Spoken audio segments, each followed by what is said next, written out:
Pour vous souhaiter mes vœux, je me suis prêtée à un exercice un peu particulier. Mes anciens élèves de l'école Arc-en-Ciel à La Romagne m'ont préparé une surprise. Ils avaient des questions sur ma fonction de présidente et les missions du département. Et je suis très émue. Très émue. Bonjour les enfants. Ça fait grandi. Oh là là là là là là. Ah, je suis contente de vous voir. Ah, ça fait plaisir. Bon, alors, vous m'avez invitée. On fait quoi ensemble?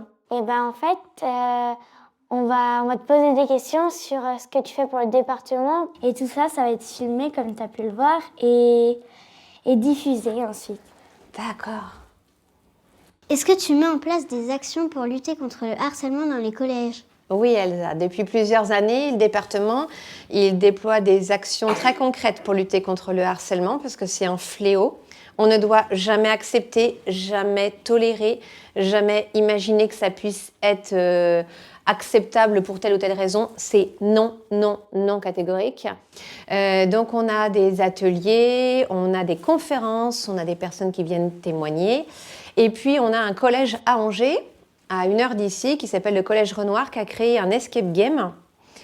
Qui fait... Alors, est-ce que vous connaissez le système d'un escape game? C'est on joue collectif à résoudre une énigme et justement, c'est l'esprit de se dire si un jour vous êtes témoin, vous pouvez venir tous ensemble aider quelqu'un qui serait victime. Voilà. On avait aussi offert une petite règle qui prenait pas trop de place dans les trousses avec justement le numéro de téléphone, la plateforme d'appel. Donc, surtout si vous avez besoin d'aide, on en parle à des amis, on en parle à la famille, on en parle aux professeurs, mais jamais on ne reste seul. Alors, Nathan. D'où vient la nourriture qu'on mange dans les collèges? Alors, elle vient, on fait déjà 2 500 000 repas par an. Donc, on cuisine beaucoup.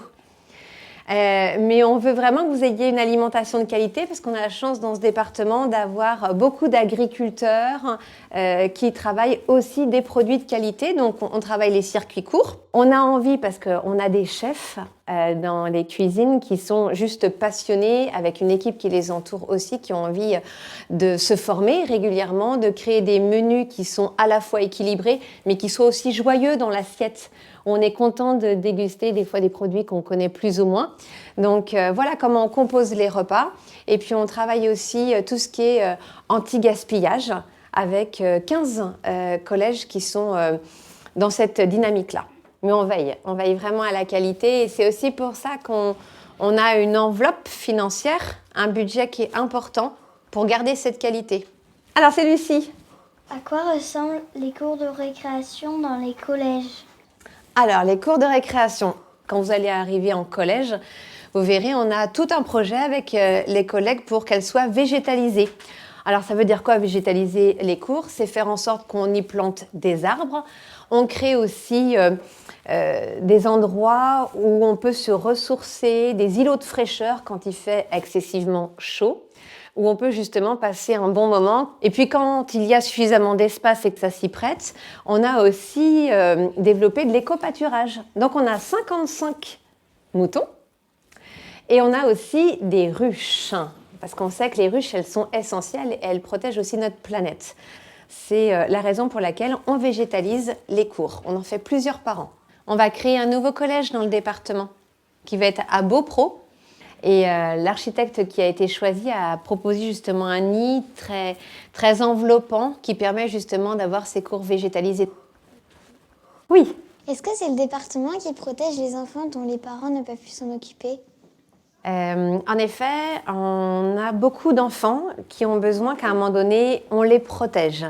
On a plus de 5700 enfants dans le département que l'on suit. Ce sont des équipes au sein du département qui viennent accompagner l'enfant et aussi aider les parents à être parents quand des fois c'est un peu plus compliqué. Quand on sait que l'enfant est mis en danger pour sa santé et aussi par rapport à ses droits, eh bien, toutes les équipes du département font du mieux qu'elles peuvent pour avoir un projet pour chaque enfant, pour l'aider. Il va aller dans un foyer, dans un établissement, où il va aller dans une maison où il va y avoir des assistants familiaux qui vont s'en occuper. Le but, c'est de protéger l'enfant et de l'aider à grandir. Et dès que les parents sont davantage en capacité d'être dans leur rôle, leur mission de parents, eh bien, naturellement, les enfants retrouvent leurs parents. Donc, on a vraiment ce rôle-là. Et ce qu'on fait aussi, c'est qu'on travaille de plus en plus en amont, donc le travail de la prévention, pour éviter qu'à un moment donné, on soit amené à confier les enfants à l'aide sociale à l'enfance. Mais il y a beaucoup de personnes qui travaillent pour réussir ensemble. Alors, Lia.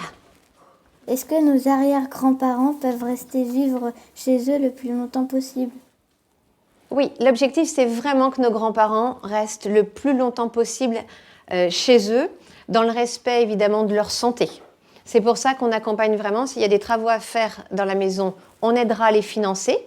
On va d'abord bien identifier ce qu'il faut, par exemple, adapter la salle de bain. Si, je prends un exemple concret, c'est une baignoire et que tu as du mal à pouvoir lever tes jambes pour pouvoir prendre ta douche, eh bien, ça va être un aménagement en ce sens, plutôt d'une douche, justement pour le coup. Voilà, c'est tous ces ajustements qui permettent de rester à domicile, parce qu'on est tellement bien chez soi. Même si on fait des formidables rencontres dans les établissements. Et puis des fois, c'est un choix aussi de partir. Mais si le choix est de rester, le département, il fait le maximum pour ça. Le département, il aide dès le plus jeune âge. Il peut même accompagner une maman dans sa grossesse jusqu'au crépuscule de la vie. Kezia. Tu fais quoi pour les personnes en situation de handicap? Eh bien, on écoute leurs besoins. On a un certain nombre d'enfants que l'on accompagne aussi sur ces situations de handicap. Si on doit aménager la maison, une chambre, on va le faire. On finance aussi des établissements quand, par exemple, on ne peut pas rester au domicile parce que le handicap est trop prégnant pour que ce soit possible. On va financer des lieux d'accueil et on va retrouver les aides qu'on évoquait par rapport aux aînés, s'il y a besoin d'être accompagné justement pour tout ce qui est hygiène, alimentation ou autre. Et c'est pour ça que je suis extrêmement admirative des hommes et des femmes qui travaillent dans l'accompagnement des personnes. Parce qu'on a vraiment besoin de ces personnes qui vont aller au domicile aussi des personnes en situation de handicap. Et là aussi, c'est la maison de l'autonomie qui va évaluer le besoin de l'enfant ou de l'adulte dans son handicap. Alors Naëlle? Est-ce que tu as investi dans notre commune pour améliorer notre vie? Oui, alors le département, il accompagne les communes, il accompagne les 177 communes qui ont des projets pour leur territoire. Donc en l'occurrence à La Romagne, Madame le maire, Josette Guiton, et le conseil municipal avaient à cœur de créer une nouvelle bibliothèque plus adaptée aux besoins à la fois des plus jeunes, mais également des plus sages. Et c'est la raison pour laquelle, financièrement, on a accompagné. On a créé une enveloppe financière de 15 millions d'euros sur plusieurs années. Chloé? Est-ce que c'est toi qui as décidé que la flamme olympique elle passe dans notre commune? Alors, ce n'est pas que grâce à moi, c'était payant. C'était pas gratuit. Donc, comme il faut faire extrêmement attention aux fonds publics, il fallait vraiment que ça ait du sens d'accueillir la flamme olympique. Alors, quand on a fait le choix avec les 41 autres collègues d'accueillir la flamme olympique, on a regardé quel parcours on pourrait faire. Et ce qui nous tenait à cœur, tous ensemble, c'est qu'on fasse découvrir la richesse de notre département. Donc, quand on a proposé le parcours, on s'est dit, on va aller à la fois au Lion d'Angers, qui était aussi un lieu d'accueil pour la filière équestre, puisqu'on a quand même un multimédaillé olympique en la personne notamment de Nicolas Touzin. Et puis on s'est dit, mais la Romagne, c'est juste fabuleux, parce qu'on a quand même des stars dans le domaine du tennis de table. Donc c'est pour ça qu'on a fait un parcours qui permettait de mettre en valeur à la fois les vignobles, les châteaux, les parcs, les jardins, les centres d'entraînement. Et ça a permis de montrer davantage les petites communes. Et c'est la raison pour laquelle la Romagne, ça a été aussi un moment très fort. Et j'étais extrêmement heureuse de venir à la Romagne puis voir tous vos sourires. Ce qui a été beau aussi dans cette aventure, elle est unique, parce qu'elle est historique par définition. On a eu 100 000 personnes qui sont venues voir la flamme olympique dans le département. En se disant, mais c'est un moment que je vais vivre avec mes copains de classe ou en famille. Et puis, ça lançait aussi ce qui est très fort, c'est une dynamique dans les communes. Et ça, c'est très beau parce que c'est ça aussi les Jeux Olympiques. C'est le sport, c'est la solidarité, c'est la fraternité, c'est être là les uns pour les autres, c'est l'esprit de compétition, oui, bien sûr. C'était aussi l'occasion de penser à pratiquer le sport, qu'on soit valide ou le handisport. Voilà, c'était magique. On a passé un bon moment avec toi. Merci Florence d'avoir répondu à toutes nos questions. Et on te souhaite tous une bonne année 2025. Mais c'était très très bien vos questions. Je suis vraiment contente. Merci beaucoup. Je suis très heureuse de ce temps qu'on a vécu ensemble. Et puis j'espère surtout que du coup vous comprenez pourquoi j'ai à un moment donné fait une parenthèse dans ma vie professionnelle. C'est pour être utile différemment. Voilà. Donc maintenant vous saurez un peu plus à quoi je sers, à la fois pour les enfants, pour les personnes en situation de handicap, nos aînés, les collégiens, le cadre de vie, les routes, les mobilités aussi, pour que vous ayez des routes agréables. Et puis en attendant, merci beaucoup. J'aurais juste un petit message pour vous tous. Vous avez bien grandi, vous avez des parents qui sont aimants, vous avez des enseignants qui font le maximum pour que chaque journée soit magnifique.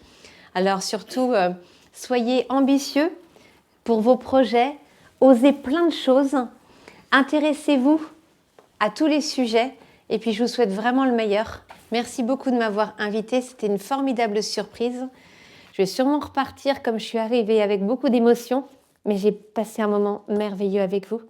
Très belle année 2025, entourée des élèves de l'école Arc-en-Ciel de la Romagne. Nous vous souhaitons le meilleur pour vous, pour vos proches.